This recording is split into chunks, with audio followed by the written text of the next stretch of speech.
A very good evening to all of you. Thank you for joining us this evening for the Set Free to Love series. And today we are at episode 4, which is entitled Made to Be More. We are so thankful that despite the weekend, you've made it a point to join us for this program. And we are also thankful for the speakers and all the tech crews and everyone that is involved in this program. They're able to make this happen. And therefore, we want to praise the Lord for all this that's happening now. And we are happy this evening, Cynthia, who will be giving us the opening address and opening prayer this evening. Right. As we carry on with today's session, I would like to introduce you to Dr. Sally Poon, who will be leading us in the opening address and prayer. Now, Dr. Sally is the mother of 2 married daughters and grandmother of 4. Since retirement 6 years ago, she has been working full-time in the nurture of 2 of her grandchildren in Singapore. Prior to her retirement, she has worked for 28 years in teaching and administration at the secondary and college university levels in Southeast Asia, in the USA, and in Hong Kong. Her last appointment was in South Korea, where she served as Director of Children, Family, Women Ministries, Coordinator of Ministerial Spouses Association, as well as running a leadership course for the Northern Asia Pacific Division. She traveled extensively for 10 years in the Northern Asia Pacific region, training leaders for family life, leadership, and women's issues. Besides being passionate about people building, whether in the community, schools, or churches, she seeks balance in life by listening to music, traveling, cooking, and conducting seminars from time to time in the areas of her expertise. Dr. Sally, the time is yours.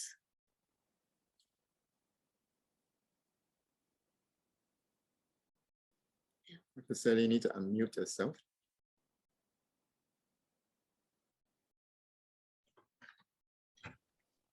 Welcome everyone to this last and final episode, Made to Love, or Made to Be More.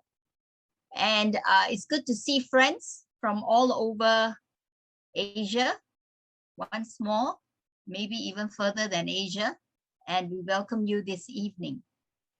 I want to congratulate the organizers of this webinar for their courage in addressing the elephant in the room.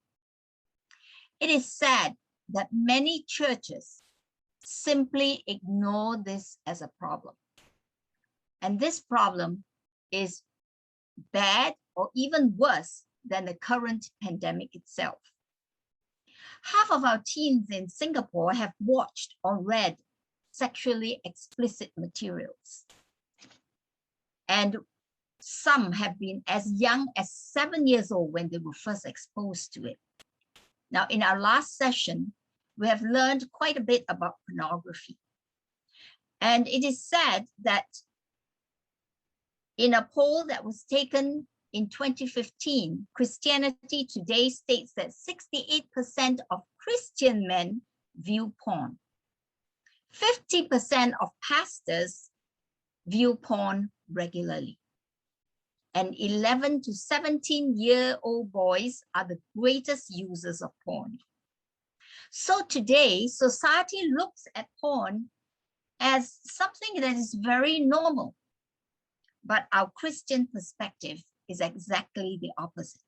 In 1 John chapter 2, verse 16, it says, "For all that is in the world, the lust of the flesh, the lust of the eyes, and the pride of life is not of the Father, but is of the world."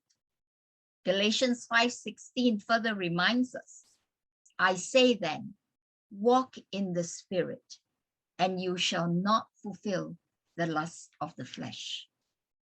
Yes, pornography kills the most precious aspect of our psyche, the spiritual aspect. When we indulge in pornography, we are actually changing the architecture of our brains, particularly numbing the frontal lobe where God communicates with us. This is serious, my dear friends. Did you know that Singapore is the second most internet addicted country next to India? Half of our teens are exposed to porn. Perhaps you're not into porn, but we know for a fact that many around us are addicted to it. And it is our Christian duty to learn all we can about it so that we can assist those who ask us for help and educate our children, young people, and parents about its dangers. This evening, Singapore Adventist Conference has invited an expert, Mr. Shem Yao, head of Touch Parenting and former head of Touch Cyber Wellness, to speak to us. He has worked in this area for 20 years, educating, supporting parents, youth, and families in particular regarding the harm that inappropriate online content such as porn can cause, and propose how we could work with our young people to protect them from undesirables online, or how we can help them overcome our addictions. In addition, Shem's interest and proficiency in different types of games, in particular console games, allows him to provide insights to parents and educators. Shem is also a certified PPP, standing for Positive Parenting Program Trainer, and he is currently very involved with providing support to parents of school students in the Toa Payoh and Jalan Besar area in Singapore. Mr. Yao is no stranger to us. Thank you for working with our church families in the last few years, Mr. Yao. Tonight, he will be bringing to us relevant, up-to-date information as we fight this new drug called pornography in our midst. Before we invite Mr. Yao to address us, let's bow our heads for prayer. Our loving Father in heaven, we come before you with humble hearts, inviting your presence to be in our midst, to lead and guide us as we deal with this huge elephant in the room, pornography. God, we thank you that our leaders at the Singapore Adventist Conference have the courage to bring this to the table for discussion. Our hearts are also filled with gratitude that we have an expert, Mr. Shem Yao, with us this evening. We thank you for the experience you have given him for the past 20 so years so that he can share with us. And we pray that you will open our hearts and minds to learn from Mr. Yao this evening so that we can be instrumental in guiding those with this problem to experience freedom from porn, to walk in newness of life once more. Thank you for bringing all of us together. And we pray that we will all take whatever we have learned tonight to reach out and help someone for you. And we commit this time into your hands, dear Father, for we pray all this in the precious name of our Lord and Savior, Jesus Christ. Amen. Amen and amen. Thank you, Dr. Sally, for gracing us with the opening address and opening prayer. And yes, before we dive into the topic today, we would like to do a poll, and I'll ask the tech crew now to get ready to show us the QR code again, so that for those of them that may need to actually scan it or forgotten the 8 numbers, we can do that. Now, okay, I think people are fast in, okay, scan the QR code and then answer, ask as Ezekiel show the poll again. Now, these 2 questions will be something that Shem will be covering later on, but it's just for us to set our mind to to the topic itself. What is the best way to shield ourselves from pornographic content? Is withholding access the best way and the only true way? Or are there ways that we can actually handle this thing? So yes, scan the QR code or type in 41390359, and then you can see whether do you agree that withholding access is the best way to shield ourselves. Okay, I'm so tempted to do it, so let's find a way where I cannot have access to it. Find a way where you can block it, find a way where you can do whatever things. Is that the only and best way? Okay, we do have 6 respondents. We hope that more will join us and tell us what you think is withholding access the best way to shield ourselves from pornographic content. Join the poll. We have about 40 of us, so we want to see more that can try this out, because once you know how to access this, then later on it'll be easier for you to ask questions when you have during the Q&A session. Is withholding access the best way to shield ourselves from pornographic content? Okay, I can see that more think that it's not, it's a false, whereas some still think that's true. I have no answer. Shem will actually be touching on this thing later on. Okay, let's give a few more seconds for those that are trying. Yes, good. We have more saying false. No, it's not the only best way. Okay. All right. Thank you for trying. Let's go to the next question. Next question. Our tech crew. Now, Dr. Sally's brought up a point just now, which is, I think, a keyword: normalization. When we are regularly exposed to pornographic-related content, will it gradually lead us to normalization of this content, as if this is, it's okay, it's a norm, it's no more what, it's not going to affect us, irregardless of what kind of impact it may have on us in our physical or in our mental aspect. Okay, we have more people saying true this time around and less saying false. So yes, whether if you're just being exposed to this most of the time, will it become a norm? That's like what we're talking about now. The new norm of COVID-19 is this. So it's the new norm if you're just being constantly exposed to pornographic content, makes you think that, it's normal. It's nothing serious at all. And you can just go on with life being exposed to this. Okay, we have 11 people that participated in this. For the rest of you that are still interested, we'll wait for a few more seconds for you. Okay, regular exposure to pornographic-related content will gradually or will not gradually lead to normalization to such content. Okay, most of you say true and one say false. All right, thank you so much for participating in this poll. Again, this is just a trigger to something that Shem will cover later on to help us better understand what are we facing. And I really like the illustration that Dr. Sally said. We want to address this elephant in the room, this huge white elephant that's in the room. Cynthia, maybe you can help us now to introduce to us Shem. Sure. Right. So Shem has been with us for quite a few years, and he has, and prior to being this position right now in Touch Parenting, he was a head of Touch Cyber Wellness.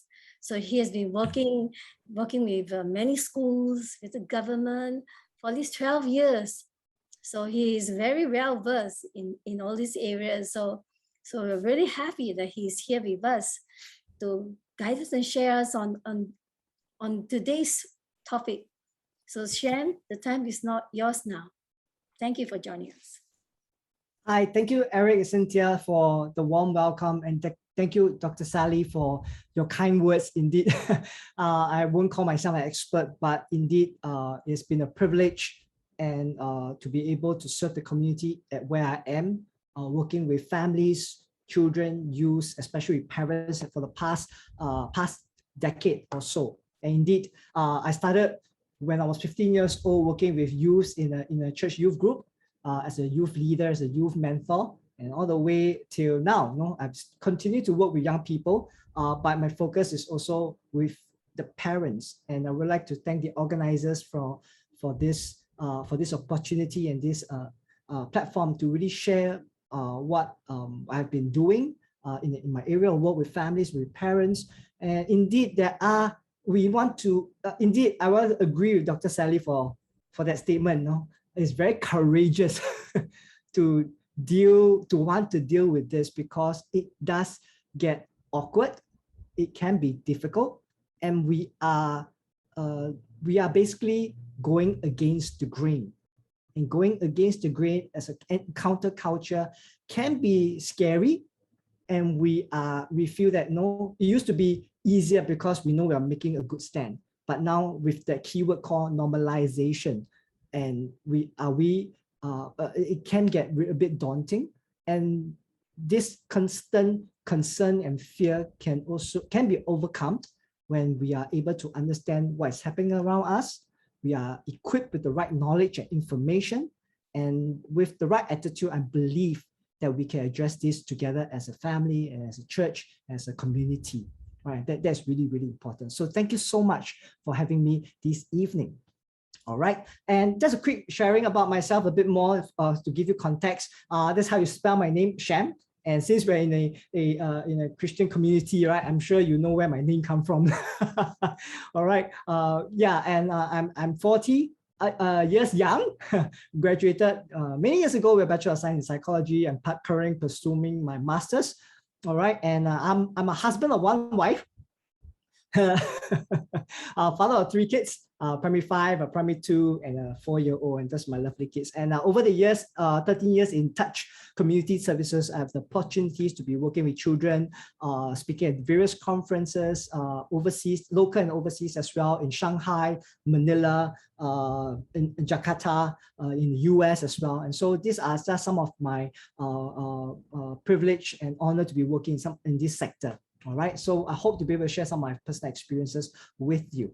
All right, and since we are talking about online harms, I thought it'd be interesting to just get your participants here. No, we are quite well versed in the Mentimeter and things like that, but I thought it would be good to get you involved in the chat box. All right, and if I could get all of you participants here to just give me your thoughts. What do you think are considered as online harms? All right, I love my webinars and my sessions on to be interactive and engaging, and really want to hear your voice as well. So don't want to let me talk and talk and talk and talk. So if you can give me your thoughts, participants here. All right, what do you think are considered as online harms? All right, just give it some time. Just take a time to type it in. We do have some. All right. Yes. All right. You can click on the chat, and thank you. Margaret, thank you so much. Yes, cyberbullying. What else? What else? Oh. Online, thank you, Valencia. Fake news, pornography, wrong content produced on TikTok. Thank you. I will be touching on that as well in the later part of my sharing. Racist comments, inappropriate comments, very good on social media platforms. Thank you. Maybe just another 10 more seconds.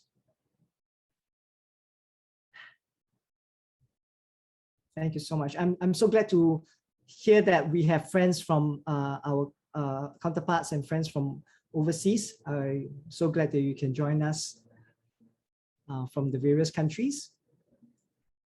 Bad influence, thank you so much. Indeed, there's all of this and much, much more, all right? And so thank you so much for just giving me your input. Indeed, online harms constitute quite a wide variety of things, from cyberbullying to online aggressions to trolling. And then what we are looking right now is also about sexual grooming, all right? About pedophilic behaviors, sharing of inappropriate content that borders on softcore pornography, hardcore pornography. There's a multitude of it online, and is propagated through many forms, all right, through many platforms, all right. And the thing is this, that this online harms bring along with it this what we call a negative new media influence, All right, and when we talk about new media or negative media influence, we are talking about the propagation of some of these through popular platforms that we know about. And I'm sure all of us here in this room, if you are using social media, and I'm sure you are to some extent, I'm sure you are, you will understand that this negative media influence can come from TikTok, Instagram, and it's not just about pornography. Or if we have challenges, silly challenges that you see online. I'm sure many of you are quite familiar with some of this, right? No, we watch on TikTok and silly challenges that may seem innocent and fun, and then when they find themselves doing so, they get caught in really dangerous situation. All right, and what we are seeing right on this screen right now, you know, fitting into a baby chair in the swing, all right, and getting stuck and have called the fire department to come. And this just that's a small fraction of what is happening online. All right. And then, of course, we have the one right in the middle throwing these heavy objects, could be suitcases, dangerous big objects, and then see who can escape from the falling object before it hits a person. And there have been dire consequences. And so we are seeing all kinds of trends and challenges on Instagram, and these are the typical challenges that we are observing. All right, these are the online harms. It's not just about the sexually charged or sexually themed content. Of course, we will come to that in a very short while. But when we talk about online harms, if you're a parent here, these are things that you want to be engaging and talking to your children about. If you're a youth worker, if you are a youth minister, a youth pastor, these are things that your young people are actually getting involved, getting exposed to. All right, and for young people here, I'm sure that you are matured, you are wise, and you are able to discern, all right, what is right and what is wrong, what is safe and what is not. But the thing is that once we get into that social pressure, the need to fit in, the need to be validated, the need to be part of a community, sometimes it pushes us to do things, and without us thinking, we might get ourselves into trouble. All right. So these are just some of the things that we refer to online harm. These are considered some of these influences that we must be particularly careful about. Of course, online harm.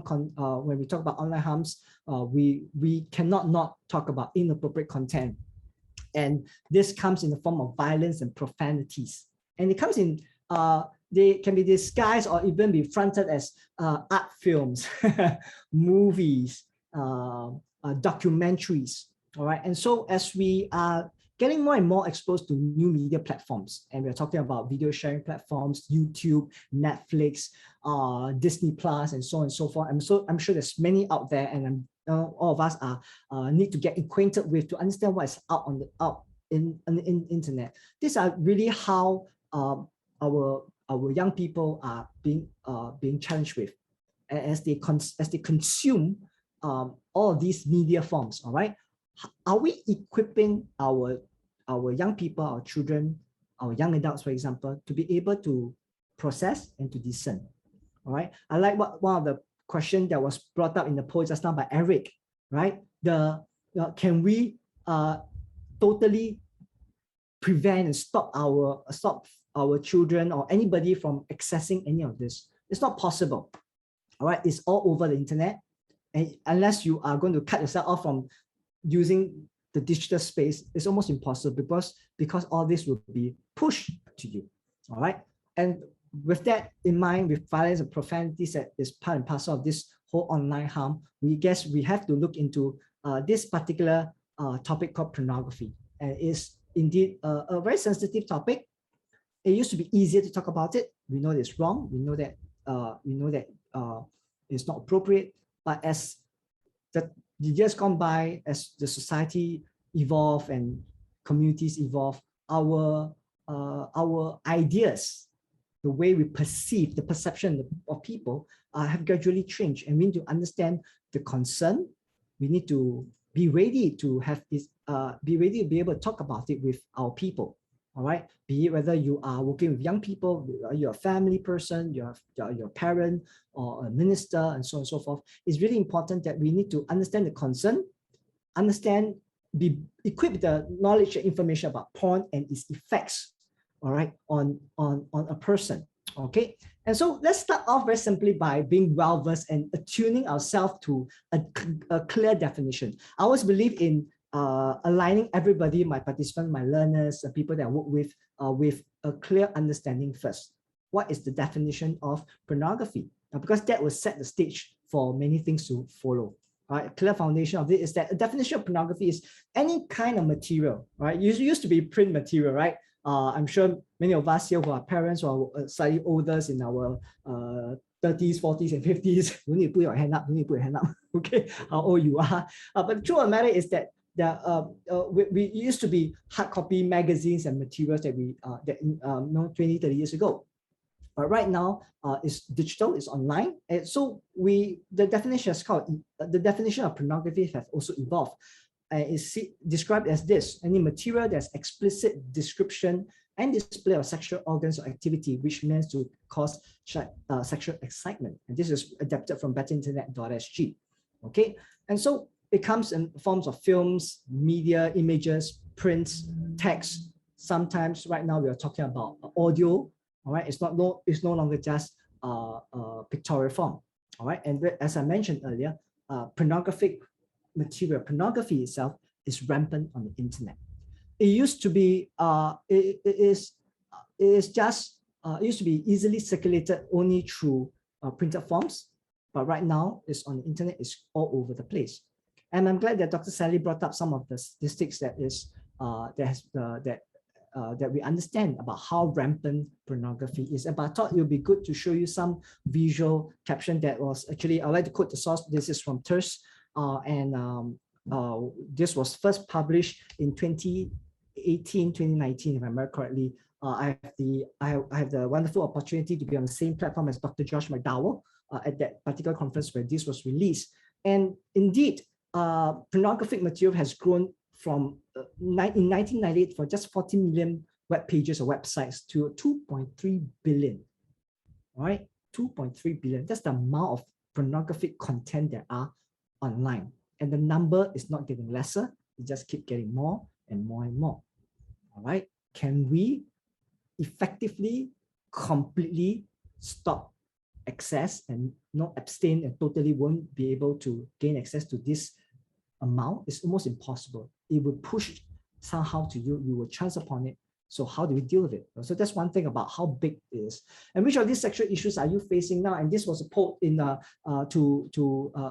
group of people from under a whole life inventory survey from 2016 to 2018, a longitudinal survey studies. And then these are just some of the sexual issues that many of them, men and women, are facing, right? From masturbation to pornography, sexual fantasy, the lack of sexual intimacy. And in my course of work, together with my colleagues from the marriage team, all right, the lack of sexual intimacy and lack of sexual desire, a lot of them, the root of it is actually due to the consumption of pornography. All right. Of course, if you look at the extreme right-hand column, how prevalent is porn used in the Singapore church? And this was explained a little bit by Dr. Sally in the beginning, opening part. All right, more than 69% ever viewed child porn, but at the same time, there are about 39% viewed in the past 12 months. All right, and we are talking about age. All right, I hope you're not surprised by it, but a group, there will be about 16%. Right, it sounds like no, just 16%, but 16% of 7 to 12 years old first consume or view pornography. That should set us thinking a little bit. How did that happen? As a youth counselor, when I was working with young people, one of our youngest client who was consuming porn on a regular basis was a 9-year-old girl, right? A 9-year-old girl, and so that was really shocking. But with all of these cases that we see, we always look not at what is the presenting issue. We look at the root, and the root is always because of, first and foremost, accidental exposure, poor parental guidance, lack of conversation, inability to connect with authority figures like parental figures to process this. And that's how things start to escalate from there onwards. All right. And so it's really important that we address this head on. I'm very glad that this is being prepared and this platform is set up to talk about this, because we need to know so that we can build a better support system in the family, help the families, help the ministry workers, the pastors to know how to engage and talk about this so that they are able to understand this from a healthier point of view. All right. And I'm sure this past couple of weeks, this is the last session, right? So for the past session, I'm sure you have picked up a lot of learning already. So learn to apply it in the community. Speak to someone about it if you know they are struggling with this issue. All right. We did a poll survey in 2014. Quite a few years back already, with 836 youths aged 13 to 15, and 1 in 2 have watched or read sexually explicit materials before. That's crazy. All right, when we got the data and we look at it, it was like, wow, okay, this is serious. And from then, 2014, we have been working really hard in the community, trying to reduce this as much as possible. And it's been tough. It has been tough. And which is why today, and in fact, this morning, we at Touch Community Services, we launched our program and resource kit on e-conversation for the family about pornography. All right, and so you can check it out. I'll share a bit more later on about this. And from that survey, some were first exposed as young as 7 years old. So we're not too far from that most recent survey in 2018 or 2019. All right, so this is a sobering statistics that we want to understand how proliferate this issue is and how we can deal with this. All right, and we talk about rampant on the internet, right? I was talking about it. Where is it on the internet? For many of us here, I'm sure you're very familiar with the social media platform. Yes, especially on social media platforms like Instagram and TikTok, which is big. All right, you will see many of this happening on browsers, internet pages, 2.3 billion of it, right? But something that maybe some of us are not even more aware is that even on video streaming sites like Netflix, there are such pornographic materials available. All right, I'm not too sure, because majority of us might have. You all know about Netflix, right? We know about Netflix. I'm sure some of us here have a paid account and we subscribe to Netflix and we watch our favorite Korean drama series. We watch our favorite sitcoms and movies and so on and so forth. But there is that genre on Netflix like this that is also easily available. Of course, they are behind a password, but the thing is that many families and many parents are unaware that this is available. All right, and that unaware that this is in there. All right, and in my experience, when we share about some of these movies that's available on Netflix, many parents are shocked. It's like, oh, you mean my kids can just access it, key in the password that I've never set before? Because usually default password is like 0000, okay? All right, until a parent go in and set the password to prevent a child or anybody from accessing it, accessing a rated program or rated movie, all right? Be it violent or pornography or sexual in nature. All right, and so these are things that many parents are unaware, and I think it's really, really important that I float up this and just get all of us to think about it. Are we aware? Because awareness is really key. Information, knowledge is really important so that you can engage and have effective conversation with them, or with your children, with your youth, especially. All right, and so these are rampant on the internet, on the various platforms, and stories like this are really, really very common. Right, and where curiosity is the starting point, and we are talking about literature. All right, even more so when they were curious about sexuality content, about sex. Borrow a copy of 50 Shades of Grey. I'm sure some of us or many of us here will know what this is about. All right. And being turned on by the description of sex and start searching some online clips for it. It all began with accidental exposure, lack of processing, lack of parental supervision and advice. And the temptation was always there, she said, because of the laptop. It was like trying to wean myself off a free drug right in front of me. And indeed, what was mentioned by Eric just now, the new drug of today, is really in the form of pornography. All right, and so these are some of the things that we want to be particularly careful about. So Emma's addiction to porn continued till she was in university and was nearly expelled because of addiction. And we know that there is more than just getting ourselves into trouble, failing school because of what we are consuming. All right, these are habits that has far-reaching consequences. So I thought with time it would be good to help the participants here understand this, how pornography can affect us, so that when you are engaging a young person, engaging a parent, or some of the young people here who are tuning in, all right, you might want to understand how. Maybe you are in a position where you're thinking, well, a lot of my friends are actually tuning in on this. It seems fine, all right, no issue about it. But is there any effects? So I'd like to just bring you through how pornography or content like this affects our brain, our heart, and affects our worldview, all right, our perspective. Okay, so impacts of pornography actually goes really far. In terms of our brain, it's like addiction of any form, all right? Activates what we call the reward center of your brain, right? There's a cocktail of chemicals are released, giving the feel-good pleasure of feeling, right? And when you feel good about something, you're more naturally want to repeat it, you want to do it again. And like any other form of addiction, as a digital and media literacy educator and specialist, I work with game addicts most of the time. All right, and game addicts, and the research has shown that when a gamer who is playing games, all right, this feel-good chemical, dopamine, all right, are being released, making them feel good, and they want to keep on doing so, keep on going back to it. All right, and so similarly with repeated consumption of pornography, the brain is conditioned to enjoy the experience. Hold this thought here, right? Participants, I'd like you to remember this word, this particular point.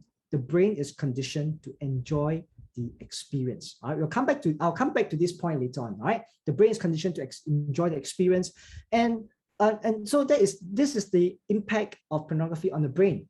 Okay, number two, impact pornography on the heart.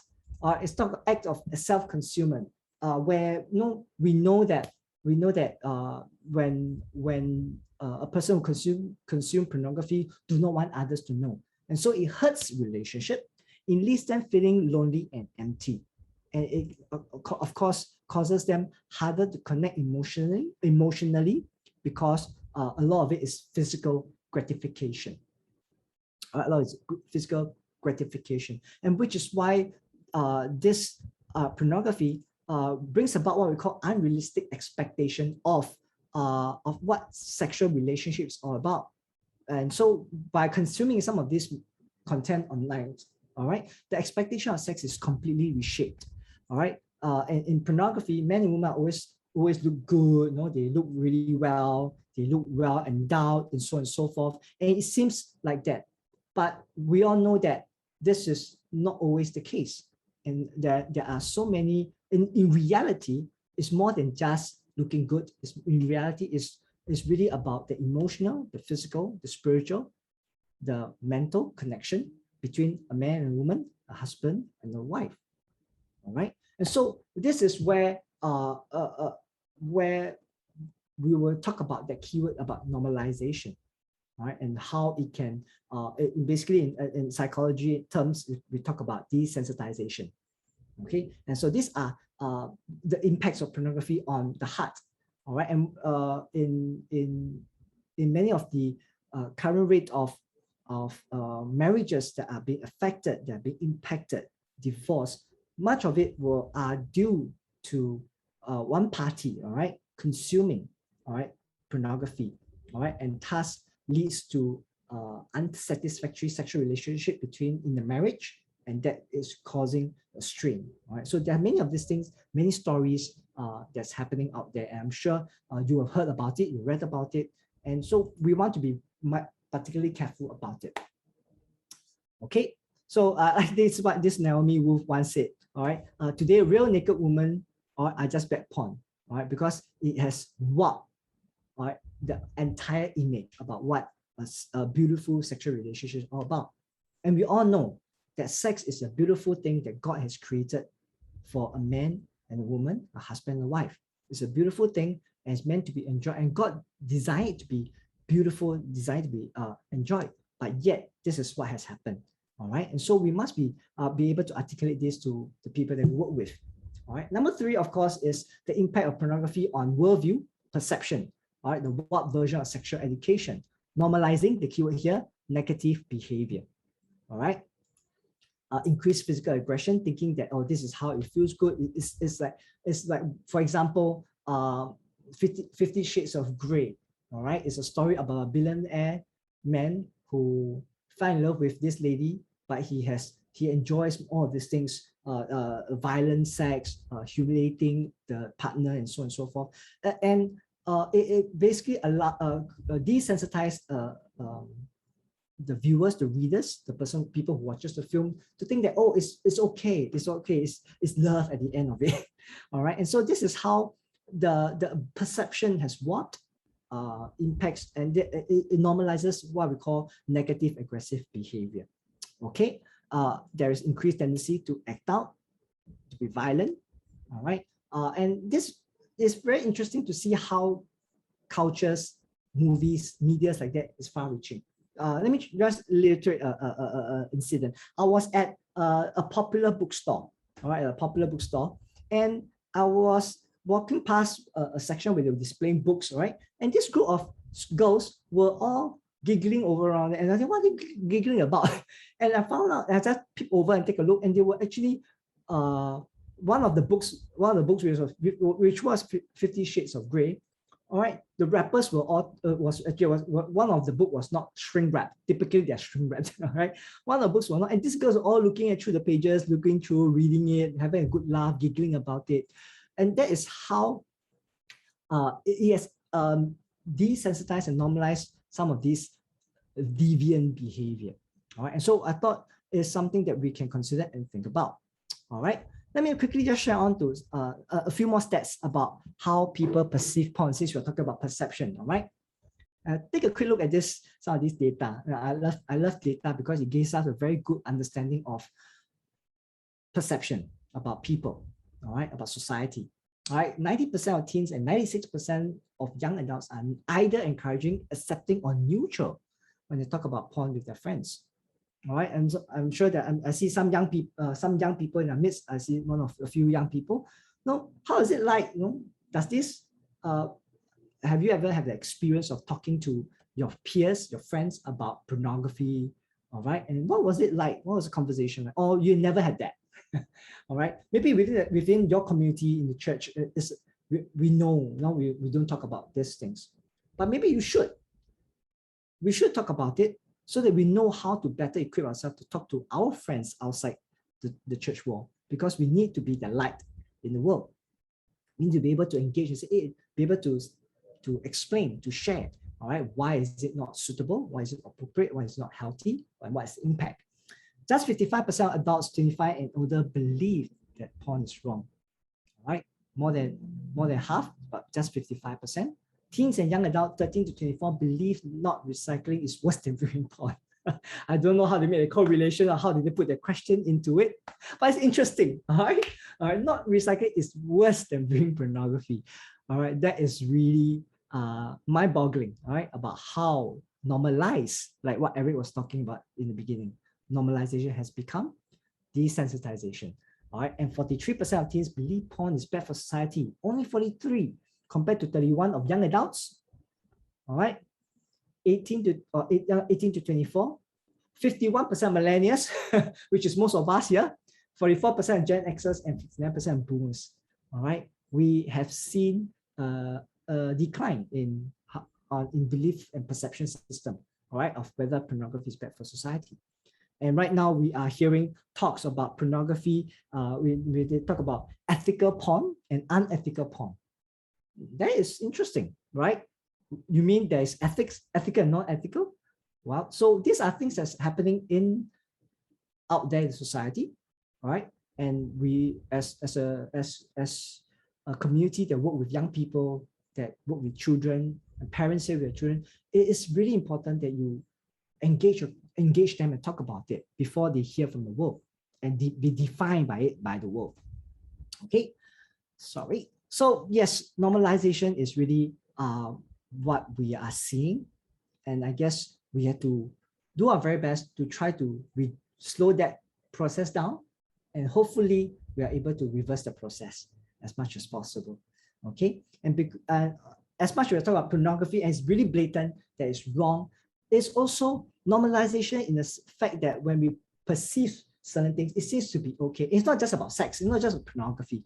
From things like new media, TikTok challenge. I'm sure many of you have seen this, where young girls, go on TikTok to dance, and they dance in a provocative manner, sexually charged, sexually themed, all right? And we are seeing dance challenge at 34, 35.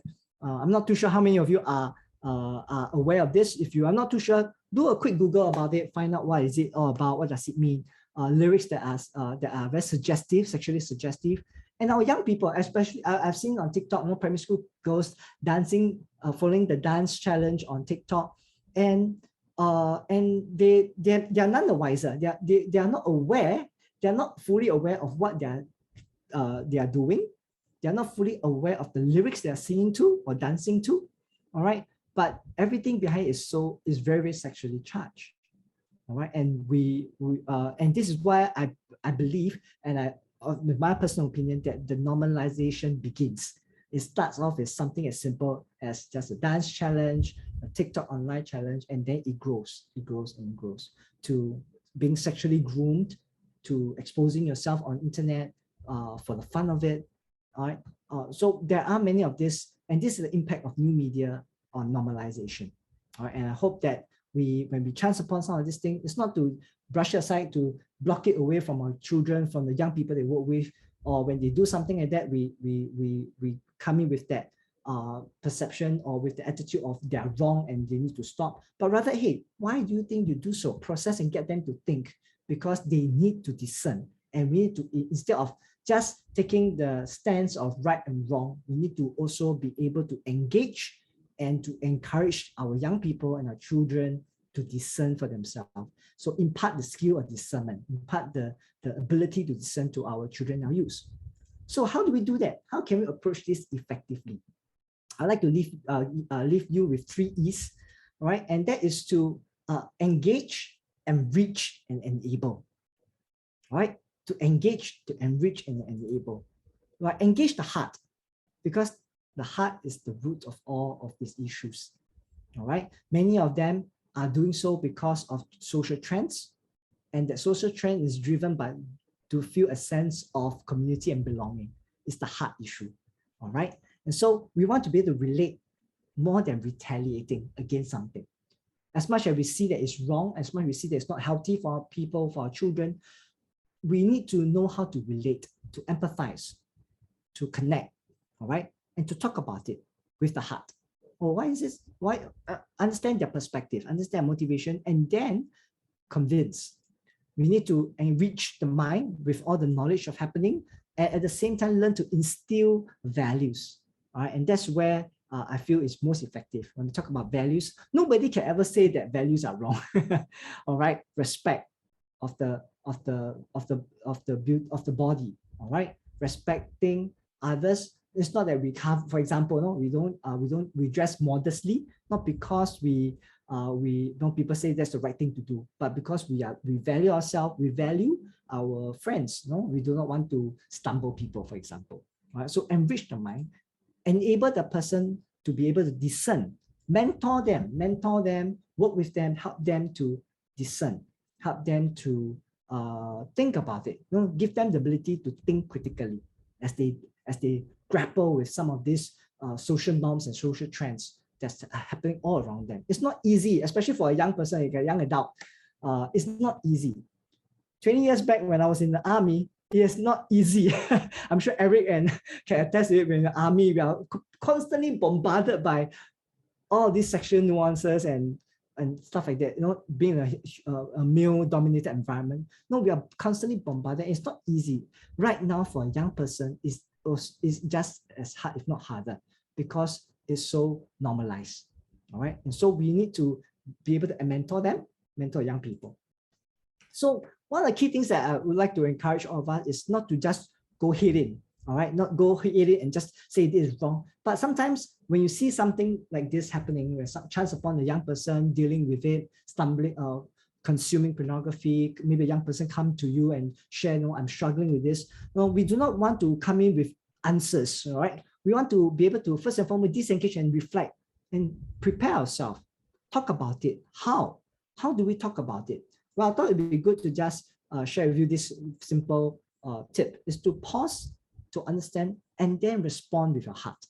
All right. So don't react, respond. All right. Why is it addictive? It could be games, or social media. It can even be pornography. Why is it addictive for them? What is the reason? Is it the lack of connection? What is the motivation behind it? All right. What is the lack? All right. Many of them go to this because there's a lack in something as well. So these are some thoughts for you to consider. All right. You might want to then, of course, understand the application they are on. What are they doing? And the risk of exposure to porn through social media platforms, as I mentioned earlier. So today we have Instagram, WhatsApp, Telegram, for example. Remember, there was a period of time where some of these Telegram administrators were charged in court for having a Telegram group, you know, that spread pornographic materials over the Telegram chat groups, right? So there are many of these platforms, many of these things that we are looking at right now. And we need to understand how are they being used, how are materials like that being shared across some of these platforms, what happens. Sometimes in games that our children play, there are sexual themes and sexually charged theme materials and content. So it's no longer just blatant pornography. Many of these are being produced and hidden, like for lack of a better word, hidden or put into many of these platforms that seems innocent, but it's not. Just like the one I shared with you earlier about TikTok. You know, it all begins with normalization of some of these simple things, and then it will start to grow from there. Okay. Of course, when it comes to families with children, with youth, I thought one of the best way to do is to set device boundaries. It's not to cut off completely, but to set device boundaries and to trust. Set home rules together with your family, with your children. One of the biggest rule that I always share with parents of youth, of teenagers: never let your child have the use of technology and use devices in the privacy of their own room. All right, I think that is one of the most helpful ones for families, because once you are alone in the room, what's going to be happening is that you will be tempted. A young person will be tempted. A young person will be bombarded by many of these things, and sometimes it's not because they search for it. It's being pushed to them through all of those platforms I mentioned earlier just now. Okay, and parents and families, and you want to, or for example, a young person who wants to, who's tuning in right now, you want to guard yourself. You really want to guard yourself. No, there are technologies around to help you, but at the same time, the best way is to be accountable to someone. All right, and this is as a youth leader. When I was growing up as a youth leader, as a youth pastor, years back, one of the things that we always emphasize is accountability. And accountability is really in that mentoring relationship. Accountability is really important. And so, to the young people who is tuning in today, or some of the ministry people and leaders, you want to rekindle that heart of accountability, because it really keeps a young person safe. All right, and so monitoring and control software are fantastic. They help, sort of like a filter for a young person. And if you are a young person here and you really want to at least have some guard around yourself, installing some of this can help in some ways. But nothing beats having the accountability, the relationship with a peer, with a mentor, with a parent. All right, and this is something that you can consider to protect yourself, to help yourself, to at least know there is some form of success, all right, already in your pocket. Okay, of course, never be shy away to ask questions, to get answers from anybody whom you trust. All right, and so we always look at we always ask questions like as you're consuming some of these online materials that sometimes may not be full pornographic material, right? But you want to ask yourself the media you're consuming, like on TikTok, what kind of influence does it play? What kind of influence does it have on your perception of life and of relationship? All right. Think about the messages that you're receiving from some of these things. What does it say about yourself? Or what do you receive? What does it say about your how you perceive your future partner, girlfriend, or relationship in general? All right. What kind of values, and what you're watching, does it align with the values that your family has taught you, your loved one has taught you and helped you that you've been growing up with? And how does it make you feel? All right. And does that feeling come? Does that feel good feeling subside and is being replaced by guilt or conscience? All right. So these are key questions and key good questions to ask yourself whenever you're online, you're consuming media content. All right. What is the influence? What's the messages? What kind of values is it trying to teach you? How does it make you feel? All right. With children, all right, if you're working with children, and so if your children tuning in, for your families, with children, these are really good keywords to help them understand as they consume and think critically about what they're consuming online. All right. Of course, sharing resources is really important. There are many websites on the internet. Share the new drug, Fight the New Drug, Covenant Eyes. All right. These are really, really good resources that you can go to. All right. Books that's out there, okay, that will help you to understand what pornography is all about with young children, how it affects the brain. There are many of these resources around. All right. And I really want to encourage you to read up more, so that when you read up more, you'll be able to address it and talk about it more effectively. Okay. Of course, last but not least, as a parent, for example, I work with parents, so my heart is always for the parents here. So I hope you don't mind, so young people here. My heart is really for the parents. Sometimes it's very easy to reprimand and to correct. You shouldn't do that. You shouldn't do that. But don't forget. And I really, I'm very, very honored to have met and spoke on the same platform with this person, Dr. Josh McDowell. And he said this: rules without relationship will lead to rebellion. And if you want to reprimand, you want to correct, make sure that the foundation of it all is relationship, and the relationship is good. Yes, you can reprimand, you can correct, and it will lead to a response and not a rebellion. Okay, so, oops, just give me a minute. Just give me a minute. Some technical problem. So, can you see me? Just give me a minute. Oh no, what happened? Can you see me? I'm so sorry. All right. So yes. So at the same time, we are so it's really about knowing. Now that you're known, you're doing and being your heart. All right. Really encourage all of us to take time to think about what has been shared this evening, and I hope that you will be able to take some of these keywords, key learnings, and apply it, and think about how you can engage continually. All right. And so with that, I'd like to hand the time back over to Eric and Cynthia, and maybe you can get started on responding to some of the questions that you might have. Yes, Eric and Cynthia.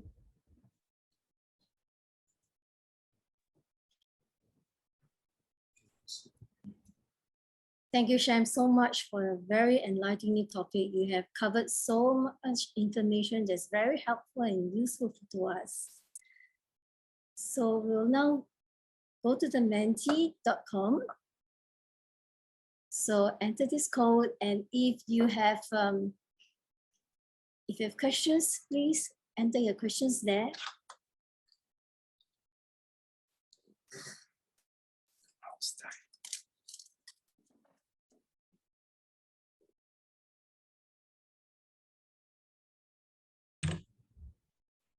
Well, we have some time to let you collect your thoughts, prepare your questions. Yes, I see some of it. And if you're looking at the Mentimeter, you can also take the opportunity to upvote questions that you thought are really good, and I can address it first. All right.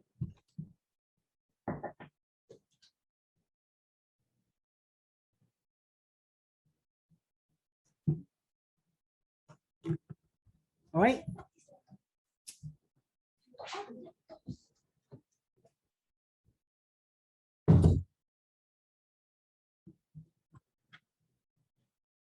Okay. Now, Cynthia, Eric, would you be reading up? Will you be posting the question online or on the screen, or do we just read out off Mentimeter?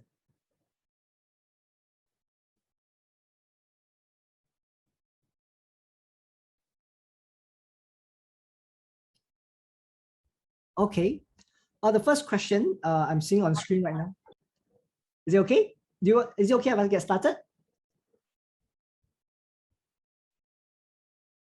Or would you like to wait for a while more?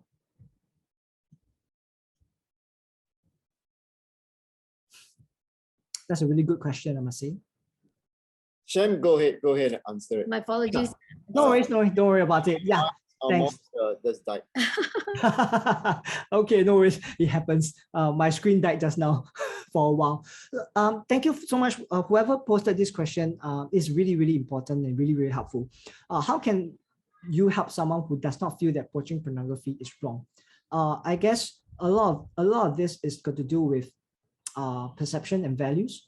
That as you work with the person or as you share your thoughts, never go in to a topic like this with the intention to say that you need to change, you're right and I'm right and you're wrong. Because once you take that stance, you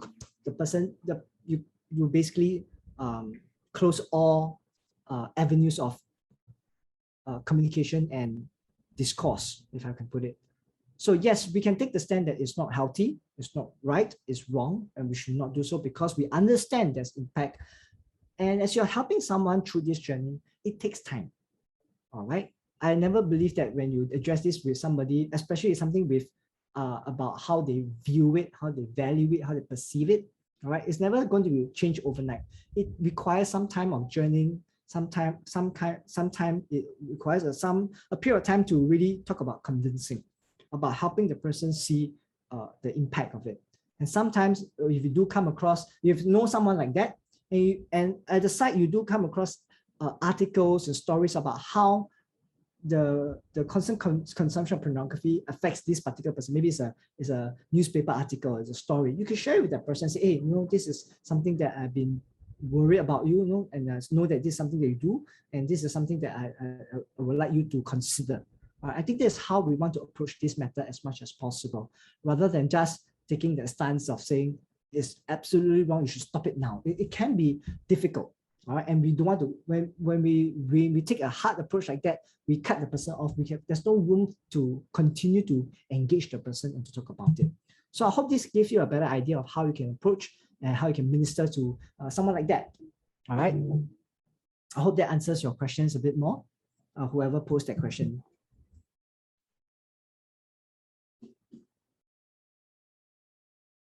Okay, our next question is, if pornography and sexually suggestive content is all over the media, how can we avoid it? We can't. Well, we can, but we don't have to entertain it. We don't have to look at it for more than a quick glance, because there's many times when I'm on my computer and I'm doing my work and I'm searching on the internet, especially when let's be honest, I'm preparing a program, I'm preparing the slide. I'm not Dr. Sally, I'm sure you can identify, we are searching for statistics, and then we will definitely come across things like that. So this all over the media, we cannot avoid it, but we can choose not to entertain it. We can take a conscious effort, no, hey, this is not good, switch it off, close the window. The worst is when you are trying to find the window, find the button to click to close it, you can't find it. They make it so difficult. You Hokkien, we call it karang gabo, we become flustered, So these are things that is happening. But in response to this question, we don't have to fret over it. We cannot avoid it entirely, but we can choose not to entertain it. All right, we can close it off. We can just walk away from it. We can just be accountable, to someone that we trust. If you are a young person, you can be accountable to a mentor. Hey, today I was doing a chance upon it, and I quickly switch it off.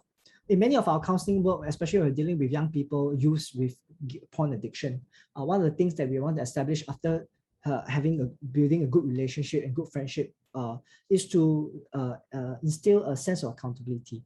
And so what happens is that we will have an agreement with our client to say, no, when you feel tempted, you feel you want to consume it, drop me a text, give me a call, and we'll talk about it. Sometimes we have agreements, say when you feel like, well, what is one coping mechanism that you can help you overcome this? All right, when you feel the urge to consume, go for a job, do something else to get your mind out of it, right? To be distracted. And this has been very helpful for many of the clients that we work with. So can you avoid it totally? We can try our very best. We cannot entertain it. We can introduce alternative activities to help us to not get distracted, to not get drawn into it. All right. Otherwise, if we things, I'm sure Dr. Sally and myself, we keep doing all these things, we keep seeing it, 我们就完蛋了. Yeah. All right. So I hope I answered that. I hope I'm able to give a good response to your question. Thank you. Thank you to whoever posed this question. Okay, question 3. How can I respond to friends who insist on making me fond of pornography? Oh dear. I would be very careful about calling them friends. I mean, let's be honest, when I was in the military and I spent 7 years in the army, I signed with the army for 7 years, and man, it is tough. And we have, I'm a commander myself. I deal with people like that who hey, let's go, especially with being a sergeant major. I was a company sergeant major. We deal with men, and they'll say, hey, let's go to this club, let's go to there, let's do that. It is really hard. It's really hard, and it takes like, for better word, I'm not saying I'm courageous, but it takes conviction. It takes courage to say, no, thank you. I don't think that is what I would like to do. Oops, I'm so sorry.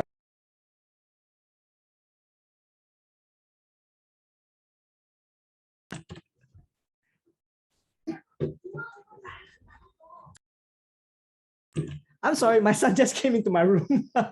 I'm so sorry. Yeah. So yeah, we need to be able to just give me.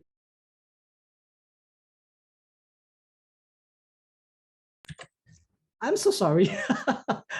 my youngest came into my room and took away my chair.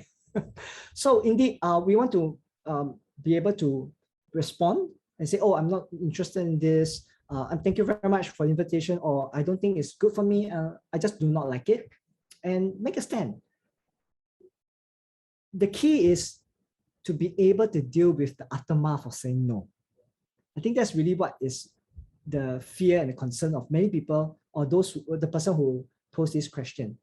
All right, is to help, especially if you're working with a young person and you're encouraging a young person, a youth, a young adult to make a stand, to make a stand, and you're not dealing with the fear. It's easy to say no, but it's not easy to deal with the aftermath of being rejected, of being called, you all kinds of names. I remember when I was growing up, you holy moly lah, you you Christian, always like that one. So it's really tough. And so it's not so much about just saying no, it's about how to deal as a person, as a Christian, I guess, as a person, how to deal with that remarks, with that, how do you brush it, shake it, this Taylor Swift, this song, shake it off.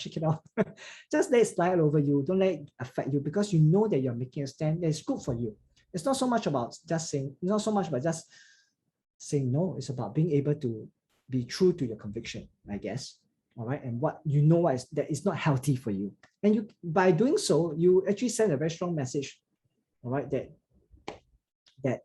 they may pick up from you and say, how come you're like that? Why do you think that way? And they may ask you questions about that.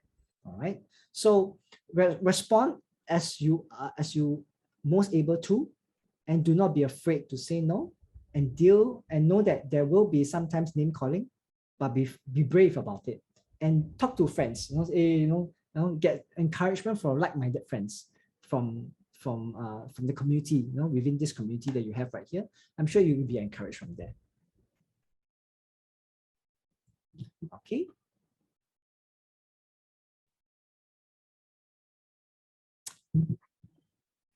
Okay.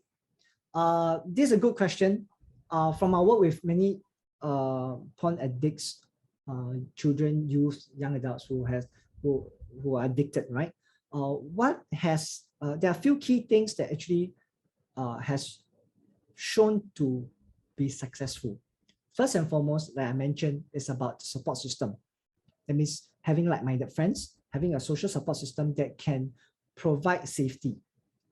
Number two is accountability to this social support system. It could be a mentor, it could be a friend who is able to be accountable, who can hold the person who is addicted accountable.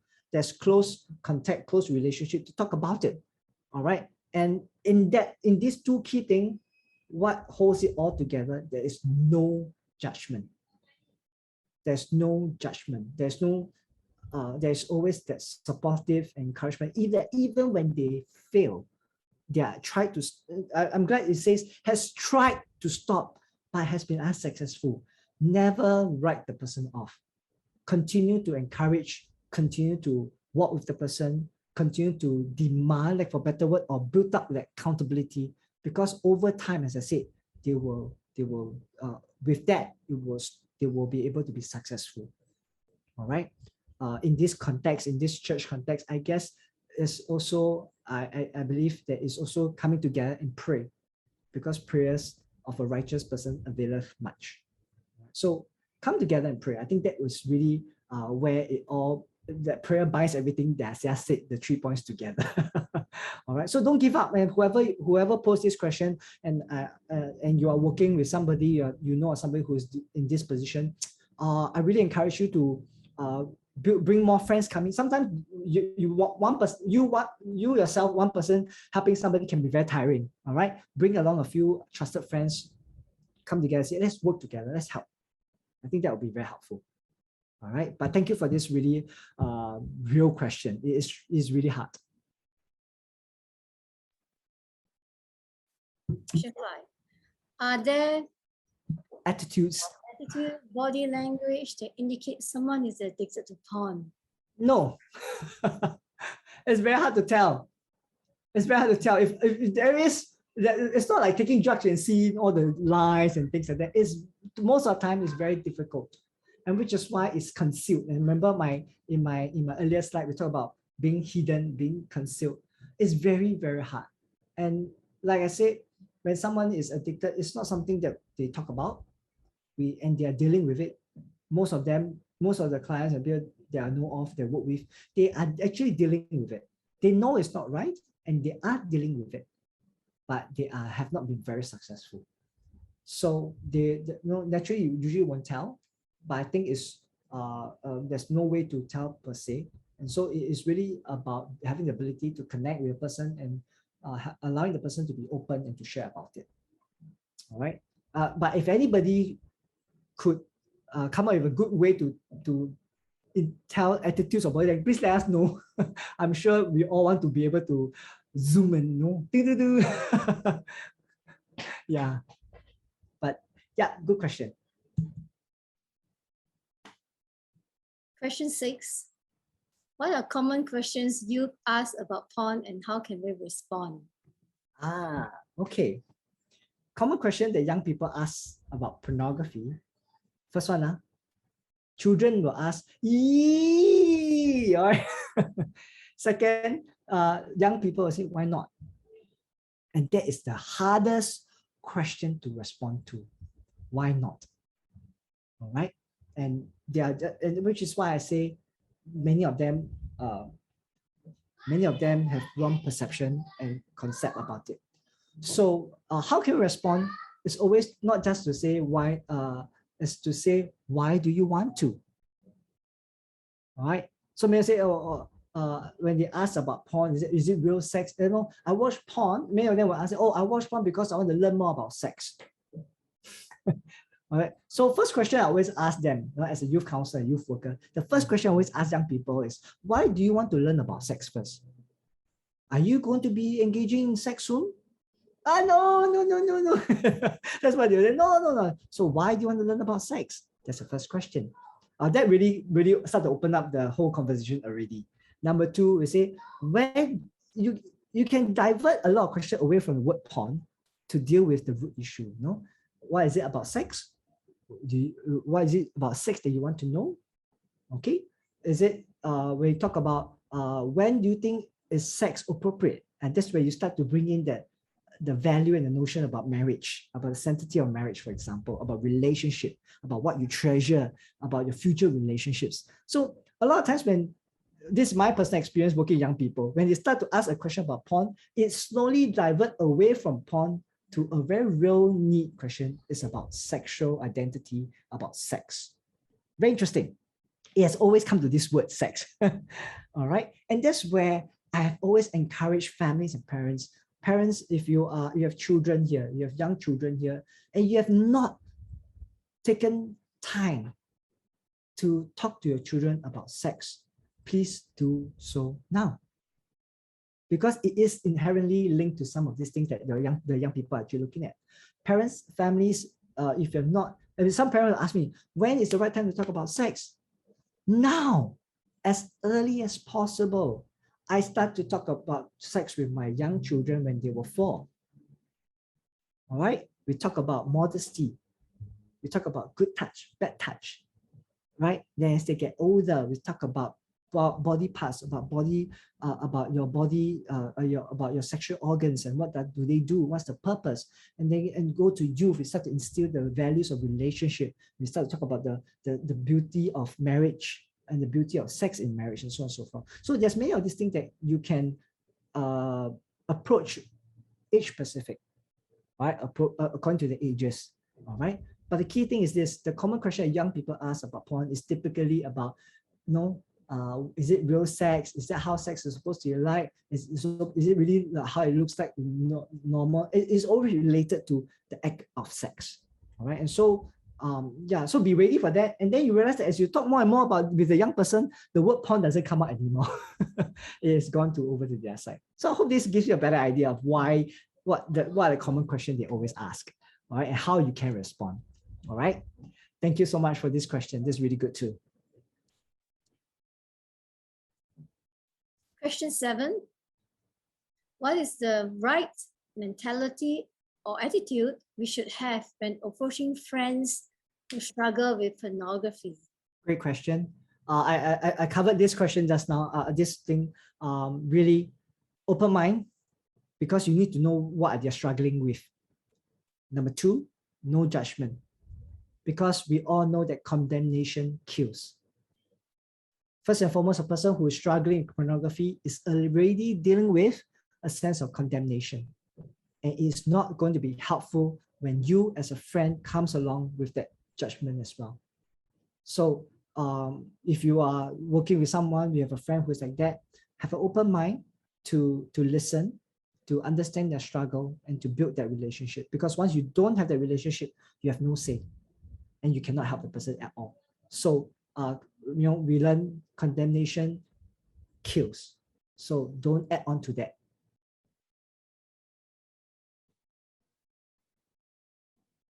Oh.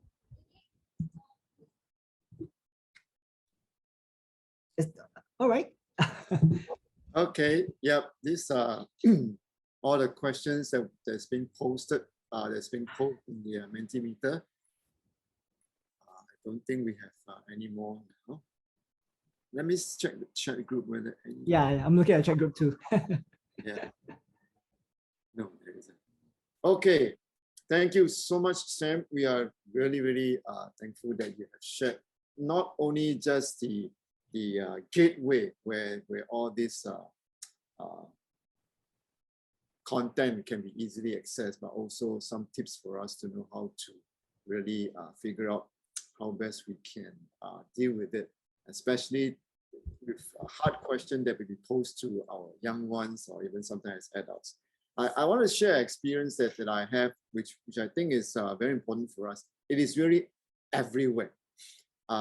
So that we have to be really concerned. I was doing my dissertation in the university, and I was studying on nuts, on the good quality physical effects of when we consume nuts. So here and I just simply Googling about nuts and trying to find more thing about what it is and the pictures or how we can do my presentation. And lo and behold, when I searched our Simple Father Google nuts, not only does a picture of nuts come out, but a picture of naked woman came out.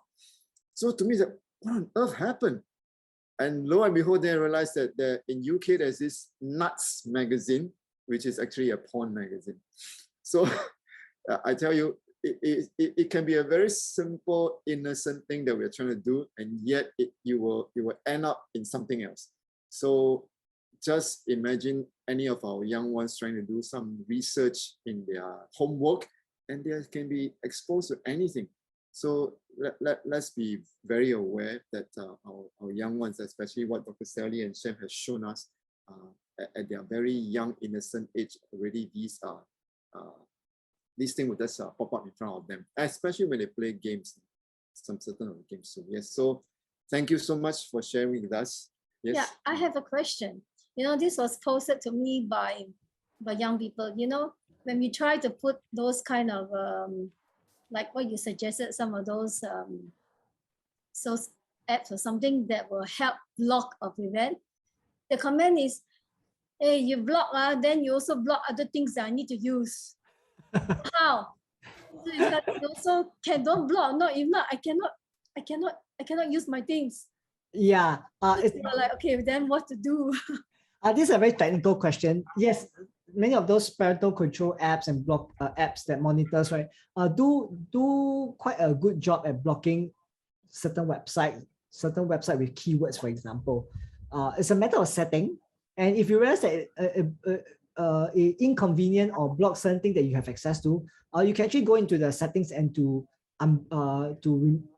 add this particular website or tool that you're using that's good for you into the allowed list, so to speak. Yeah, so it's a very technical thing actually, but I guess the benefits outweighs the problems that you might, the inconvenience that you might face. So so I think this question is typically more for when I hear this question, I hear what I was anticipate is that it will be the young person scaring the parent. Like, hey, you block, I cannot do homework. No, when they hear the parents here cannot do homework, parents become scared.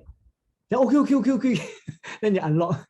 Yeah, so it's a very technical thing, but there are ways to go around it. It's just finding out a bit more. So for those who are actually have using some of this platform, you can go into the system, into the setting of that particular app or program, and to basically just select the address, the website that you want to use, and put it into what we call the so-called like a green list or allowed list, so to speak. Yeah, but thanks for the question, Cynthia. Okay. All right. I don't see any more questions on the chat. So once again, thank you, Shem. Really appreciate the time you spent with us. And in appreciation to what Sam has shared with us, I would like to invite all our participants, if it's possible, let's turn on the video, and then let's show a wave of our hand to appreciate Shem for all the effort he has spent with us for this hour or so. Oh, so good to see all of you. Yes, this is where we are. Oh, wow, I thought nobody there. There it's just it's not an easy topic. Shy. It's okay, but so good to see all of you. Thank you so much for having me, and I hope that the session has been helpful to you and to be an encouragement to you. Thank you so much. Thank you. All right, for the rest of us, we are thankful that we're able to conduct this program for the past 4 months on this topic on sexuality and also on pornography. And some of you may be aware of our D group, our discipleship pathway groups. And in term 3, let me share with you what we have. Give me a second.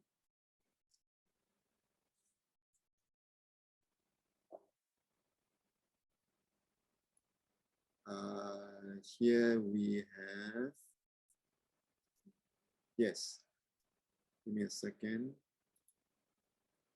Basic. Here, some of you may be aware, quite recently we share our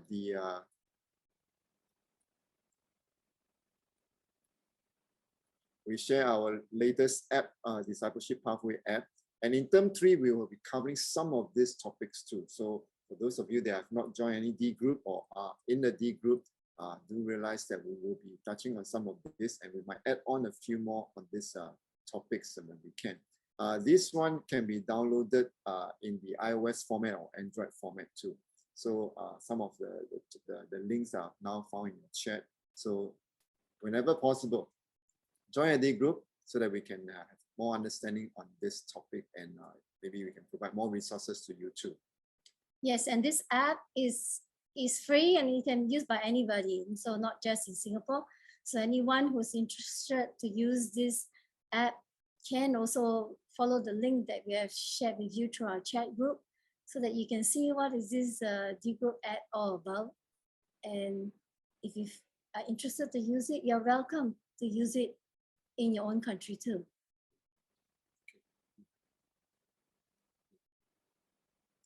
With this, we thank you so much everyone for being here. So it's time for us to close this program with our closing prayer. So I'd like to introduce you to Pastor Isagani Valencia, who is the pastor of the Filipino Church in Singapore. We would like to invite him to close this program with a word of prayer. Thank you so much. Shall we all pray? Father in heaven, thank you so much for the important lessons that has been imparted to each one of us tonight. Truly, the temptations of harmful online contents are right in our very homes. As we know, help us in our doing and develop our being through the power of the Holy Spirit. Please help each one of us to engage, to enrich, and to enable persons who may be struggling in this area of pornography. Thank you because your help is available for us even today. Please continue to bless Shem and his team and his works in touch parenting. Empower him and his efforts to strengthen parents in this challenging generation. Please dismiss us now with your blessings. We pray in Jesus' name. Amen. Amen. Thank you, everyone. Thank you, and have a good night. Good night.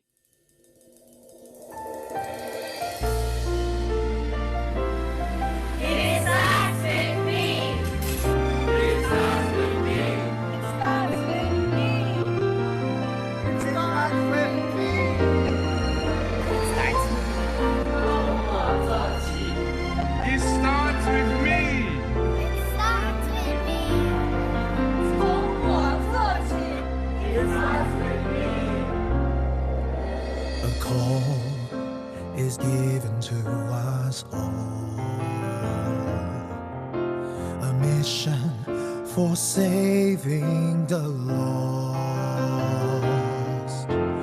Go make disciples of all nations. Go share the good news of salvation. You are the light of the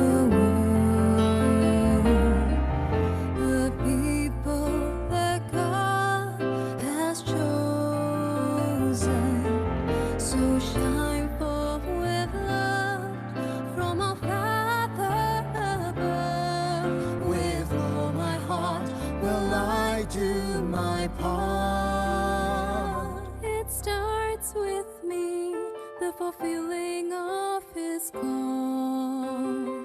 It starts with me to reach one for his cause. For this gospel of his kingdom shall be preached in all the world, then he will come. It starts with me.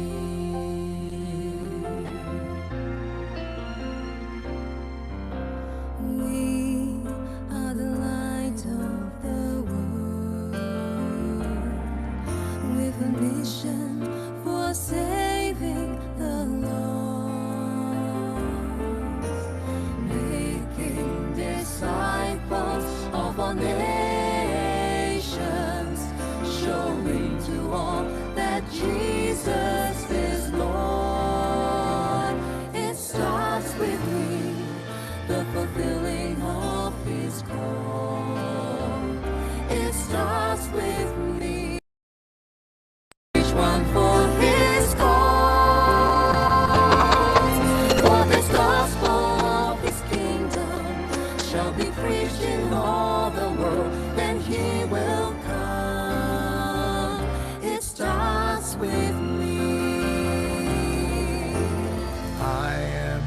disciple, discipling for Jesus. We are his disciples, discipling for our Lord.